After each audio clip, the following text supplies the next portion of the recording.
The Rodecaster Pro and a lot of newer audio interfaces have mix minus functionality built in. That's when you want to mix your microphone, maybe a remote guest, whatever you want to put into the mixer, and you want to exclude one of those channels on the output. Until recently, that mix minus was traditionally handled via analog outputs, like an auxiliary send, and you can check out the video I did all about that if that's the kind of mixer you have. But if you have the Rodecaster Pro and you have a mix that you want to send to like a camera, I discovered how to do that on the Rodecaster Pro. So in this scenario, I had my microphone, I had the remote audio going into the Rodecaster Pro, and I had a soundboard with some clips that I wanted to share. Now, this wouldn't be a problem if I just used my webcam because that's USB based, so is the Rodecaster Pro, and it would all be in sync. But going into a high quality camera like my Sony a6500, I needed to send an analog, a cable output to the camera so the audio would be in sync with the video, and all of that is going to be carried out of the Sony a6500 via HDMI and a capture card. So now the audio from the mixer is going directly into the camera with the high quality audio all in sync. So before I go into the settings, I want to show you how this is possible because I don't even know if Rode intended this, but because they made such a great device that does so many different things and has so many different controls, you can sort of hack it to get that mix minus out of the analog output that you need. So the Rodecaster Pro in front has a 1/8 inch headphone output. I call this the producer position because the audio you get from that output, which is also tied to channel 1's output in the back, it's the same thing. That output has some unique features in that we can hear differently what's going on in the mix than the other outputs for 2, 3, 4, and the monitors.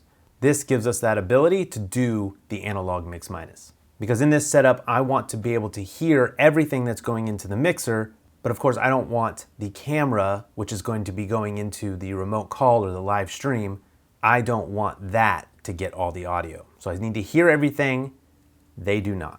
So the first thing you'll want to do is go into the settings and enable pre-fade listen. So this changes that button from a simple solo button or an after fader listen to a pre-fader listen, and this is going to allow us to remove any channel we want from the output and still hear what's coming into that input. And of course, as the name implies, we are hearing what is going into the input before the fader is involved.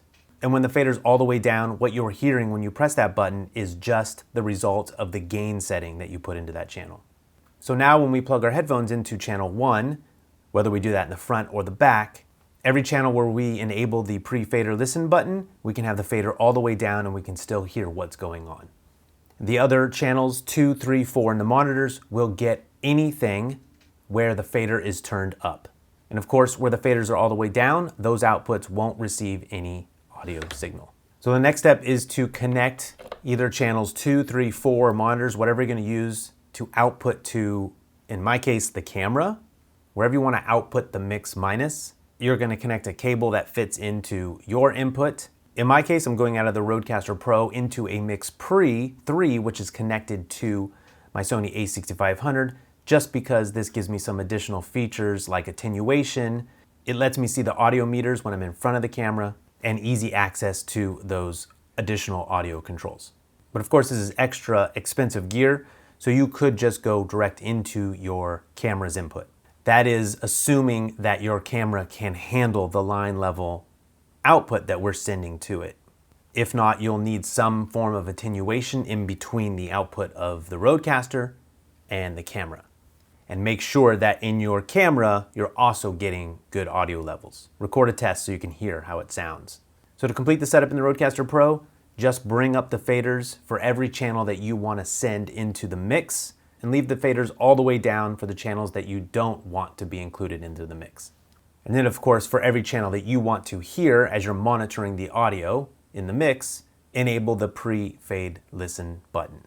So for my example, I want them to hear my microphone and I want them to hear the soundboard. So those faders are going up, the pre-fade listen button is enabled, and the USB channel, the people coming into the mix so I can hear the live stream, that fader is all the way down so that the audio does not go back out to the mix that they're getting.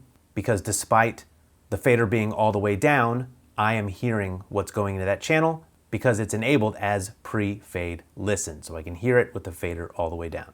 So congrats, that's how you can make the Rodecaster Pro do an analog mix minus, meaning a mix minus using the hardware outputs that the Rodecaster Pro provides. This is extremely specific. If you made it this far, it probably applies to you, or you're just curious. Hit subscribe, because I make weird, very specific videos, and maybe I'll make one for your piece of gear or something you're searching for. But most importantly, ask your questions in the comments. I'll answer them as soon as possible. See you next time.